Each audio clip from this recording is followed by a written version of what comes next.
నమస్తే, నేను మీ సతీష్.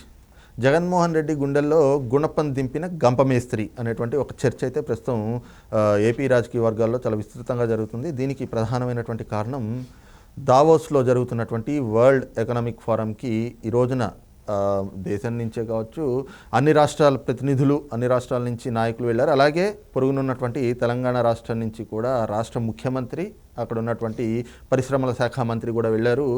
వాళ్ళు కొన్ని ఒప్పందాలు కూడా కుదుర్చుకుని వచ్చారు. అయితే ఆంధ్రప్రదేశ్ నుంచి ముఖ్యమంత్రి కానీ, సంబంధిత శాఖ మంత్రి కానీ, లేదు కనీస ప్రతినిధులు బృందం కూడా వెళ్ళకపోవటం, అలాగే అక్కడ కనీసం ఆంధ్రప్రదేశ్ స్టాల్ కూడా ఏర్పాటు చేయకపోవటం అనేటువంటిది మాత్రం ఈ చర్చకు ప్రధానమైనటువంటి కారణంగా కనిపిస్తోంది. మరి నిజంగా జగన్మోహన్ రెడ్డి ఈ రోజున వరల్డ్ ఎకనామిక్ ఫోరంకి వెళ్ళకపోవడం, దావోస్కి వెళ్ళకపోవడం అనేటువంటి అంశాన్ని ఎలా చూడాలి అనేటువంటి అంశం మనతో చర్చించేందుకు సీనియర్ జర్నలిస్ట్ డివిఎస్ గారు ఉన్నారు. సార్ నమస్కారం. నమస్తే సార్, ముఖ్యంగా వరల్డ్ ఎకనామిక్ ఫోరం అంటే అక్కడికి రాష్ట్రాల నుంచి నేతలు వెళ్ళడం, అక్కడ మన రాష్ట్రం తాలూకు స్టాల్ ఏర్పాటు చేసుకోవటం, అక్కడి నుంచి పెట్టుబడులు రాబట్టుకునేటువంటి ప్రయత్నాలు చేయడం అనేటువంటిది కూడా ఎంతో ఆసక్తి కనబరుస్తారు. కానీ ఈ రోజున ఆంధ్రప్రదేశ్లో ఆ పరిస్థితి కనిపించట్లేదు. అదే సమయంలో ఈ తెలంగాణలో ఎన్నికలకి ముందు ఏదైతే ఈ రోజున అక్కడ ఉన్నటువంటి ముఖ్యమంత్రి రేవంత్ రెడ్డి గారిని ఉద్దేశించి వైఎస్ఆర్ కాంగ్రెస్ పార్టీ నాయకులు కానీ, ఆ పార్టీ సోషల్ మీడియాలో కానీ ఒక ప్రచారం చేశారు,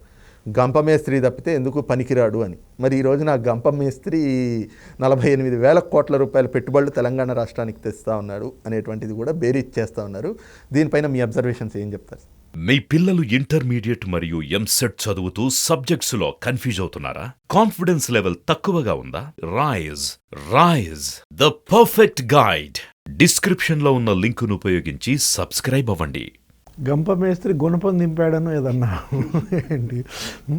రేవంత్ రెడ్డికి జగన్మోహన్ రెడ్డికి మనం పోల్చటం అది మంచిది కాదు. ఎందుకంటే రేవంత్ రెడ్డి జగన్మోహన్ రెడ్డికి మనం నక్కకి నాకలోకానికి ఉన్న తేడా హస్తిమ శకాంతం.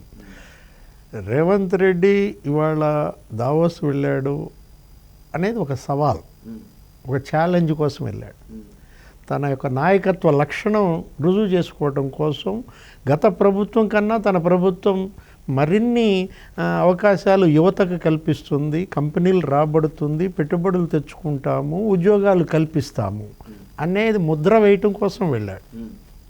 గతంలో మనం చూసాం, అక్కడ ఐటీ మంత్రి కేటీఆర్ అతను దానికే తను బ్రాండ్ ఇమేజ్గా కొంత బిల్డప్ ఇచ్చేవాడు. అతను వరల్డ్ ఎకనామిక్ ఫోరంకి వెళ్ళటం, తర్వాత కొన్ని కంపెనీలు రాబట్టుకోవటం, అటు గూగుల్ వాళ్ళతో, ఇటు అమెజాన్ వాళ్ళతో, మైక్రోసాఫ్ట్, ఇవన్నీ కూడా ఎక్స్టెన్షన్స్ కోసం. అదే కాదు, ఈ 5 ఏళ్ల జగన్మోహన్ రెడ్డి పాలనలో ఆంధ్రప్రదేశ్ నుంచి పారిపోతున్న కంపెనీలన్నీ తెచ్చుకోగలిగారు. ఏది అమర్ రాజా ఎక్స్టెన్షన్ మహబూబ్ నగర్ వచ్చేసింది, ఫాక్స్కాన్ ఎక్స్టెన్షన్ హైదరాబాద్ వచ్చేసింది, జాకీ కూడా నీకు ములుగు వెళ్ళిపోయింది, ఇలా లూలు కూడా వచ్చింది. జగన్ తరిమేసిని అన్నీ కూడా కేటీఆర్ తీసుకొచ్చిన దీంట్లో అర్బన్ ఏరియాలో నీకు బీఆర్ఎస్ బలం పుంజుకోవటానికి మొన్న ఎలక్షన్లో కూడా బీఆర్ఎస్ అక్కడ గెలిచిన సీట్లు సగం పైన అక్కడే.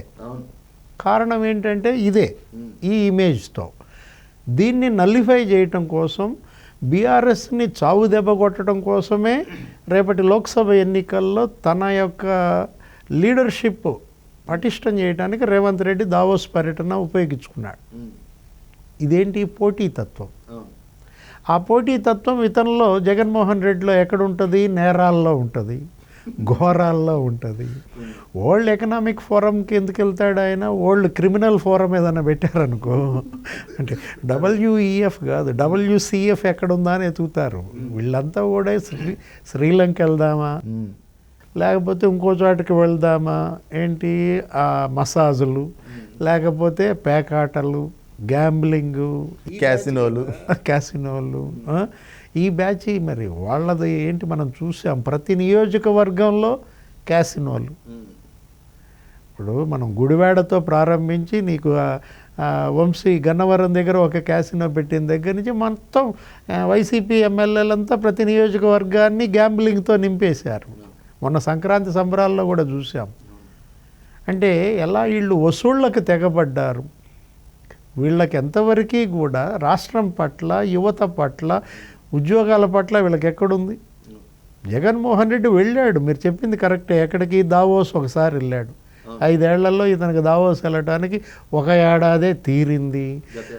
అది కూడా దావోస్ కాదు ఆయన వెళ్ళింది. ఏంటి అసలు ఉద్దేశం కూతుళ్ళ దగ్గరికి. తెలుసు కదా, వెళ్ళేటప్పుడు భార్యను అక్కడ దించి లండన్లో దావోస్ వెళ్ళాడు. మళ్ళా వచ్చేటప్పుడు ఆమెను కలెక్ట్ చేసుకుని వచ్చాడు.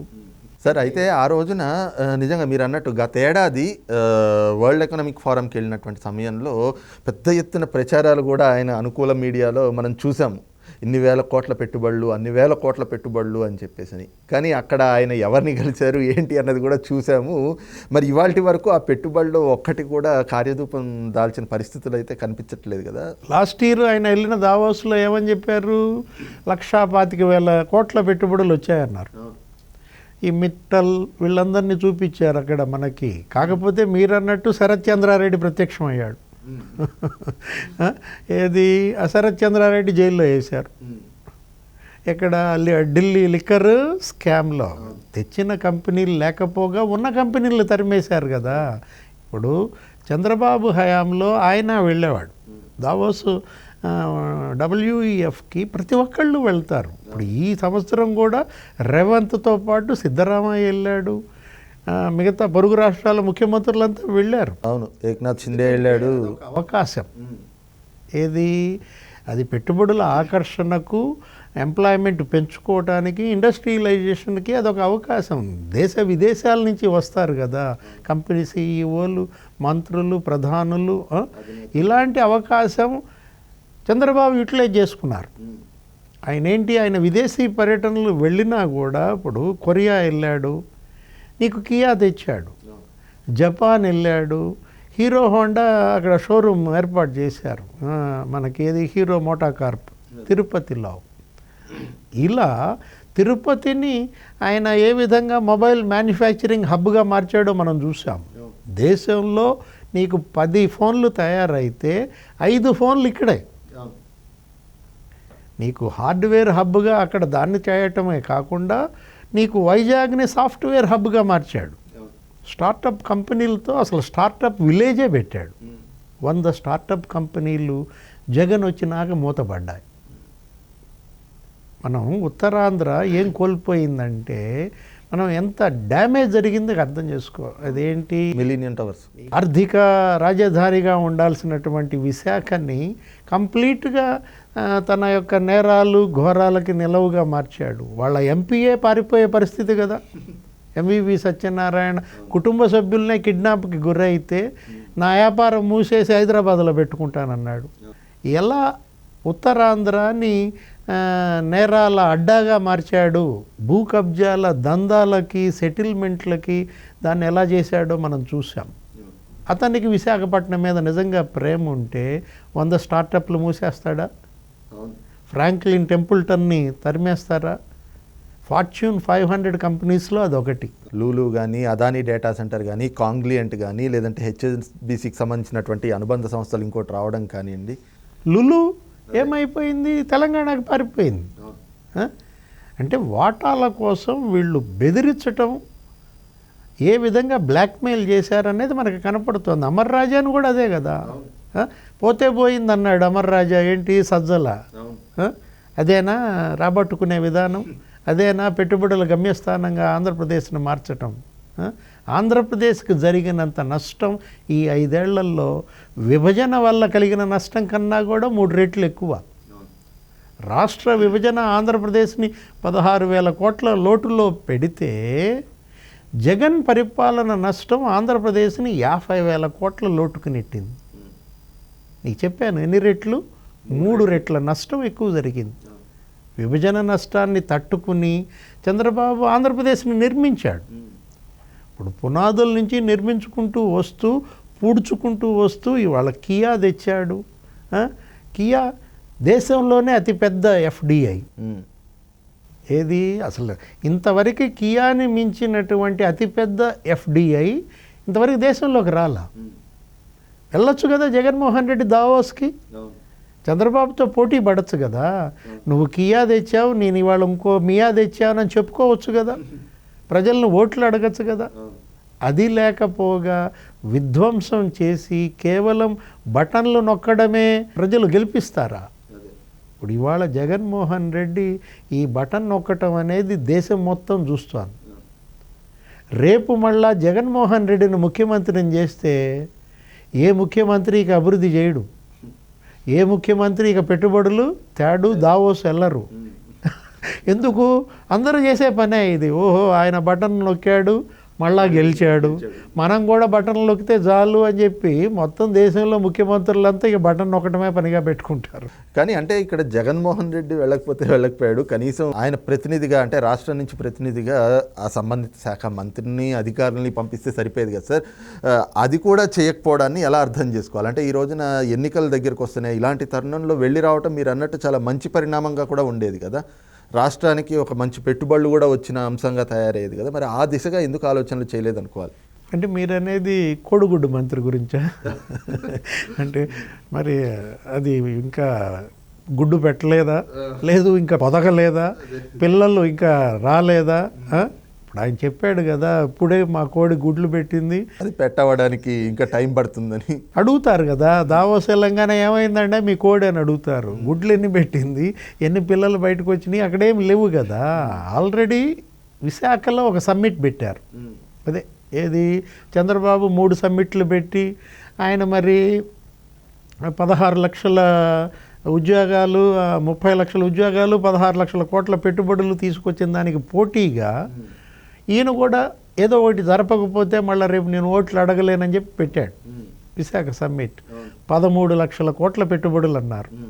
ఒక్క పైసా వచ్చిందా? ₹1 పెట్టుబడి చూపించారా? వీళ్ళు చెప్పిన కంపెనీలు ఏంటి, ఏదో తాండ్రా, మామిడి తాండ్ర తయారు చేసేది, అప్పడాలు పెట్టేది. అతను అసెంబ్లీలో లిస్టు చదివాడు కదా, గుడివాడ అమర్నాథ్. అంటే ఇప్పుడు అమర్నాథ్ ఎందుకు వెళ్ళలేదు అని అడిగావు. ఎటు చిరిగే చీటీయే కదా, దావోస్ వెళ్ళినా చీటీ చించుతున్నాడు, దావోస్ వెళ్ళకపోయినా చీటీ చించుతున్నాడు. ఇప్పుడు టికెట్ లేదంటున్నారు అతనికి. పెందుర్తి కూడా రేపు ఇస్తాడో లేదో డౌటు. ఎంపీగా పెడతారా మరి కోడిగుడ్డు మంత్రిని? అక్కడ ఢిల్లీ పోయి ఇంకా అక్కడ కొన్ని పొదుగుతాడు, గుడ్లను పొదిగొస్తాడు. చూడాలా. ఇది ఏంటంటే పోటీతత్వాన్ని చంపేశాడు. అభివృద్ధిలో పోటీతత్వాన్ని చంపేసి అరాచకాల్లో పోటీతత్వాన్ని పెంచాడు.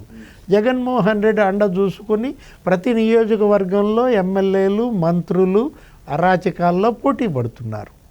అరాచకాల్లో పోటీ పడే వాళ్ళకి అభివృద్ధి చేసే దావోస్ ఎందుకు? రైట్, ఇది చూస్తున్నాం కదా. ముఖ్యంగా జగన్మోహన్ రెడ్డికి రాజకీయ ఉద్దేశాలు, రాజకీయపరమైనటువంటి అంశాలు తప్పితే రాష్ట్రాభివృద్ధి అనేటువంటిది ఎక్కడా కూడా పట్టదు. ఈ క్రమంలోనే అరాచకాల మీదే ఎప్పుడు కూడా ఆలోచనలు ఉండేటువంటి జగన్మోహన్ రెడ్డి అభివృద్ధి గురించి ఏం ఆలోచిస్తాడు? అందులో భాగంగానే ఈ రోజున కూడా ఎన్నికలు వస్తున్నాయి. ఇంకా రాజకీయం పరమావధిగా చూసేటువంటి జగన్మోహన్ రెడ్డి రాజకీయ దృష్టితోటే, అంటే రాజకీయాల్లో జరుగుతున్నటువంటి పరిణామాలు, ఆ కారణాల వల్లే ఈ రోజున దావోస్కి కూడా వెళ్లకుండా రాష్ట్రానికి జరిగేయాల్సినటువంటి అభివృద్ధిని కానీ రావాల్సినటువంటి పెట్టుబడులు కూడా తీసుకురాలేనటువంటి ఒక దుస్థితికి రాష్ట్రాన్ని దిగజార్చే పరిస్థితుల్లోకి తీసుకొచ్చాడు అనేటువంటి భావాన్ని సీనియర్ జర్నలిస్ట్ డివిఎస్ గారు వ్యక్తం చేస్తూ ఉన్నారు. Thank you.